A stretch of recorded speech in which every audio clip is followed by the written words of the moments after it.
شاهد طائرة رياض محرز تدخل في مطب هوائي عنيف كادت أن تسقط.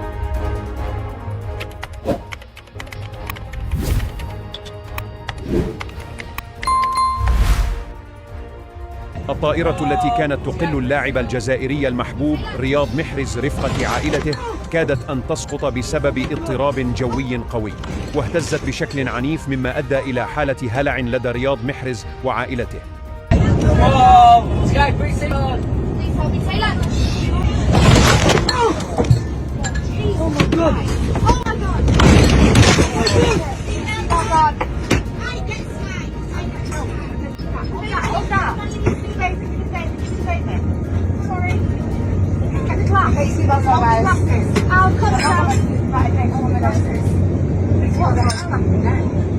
لمزيد من الأخبار العاجلة لا تنسى الاشتراك في القناة وتفعيل الجرس ليصلك كل ما هو جديد.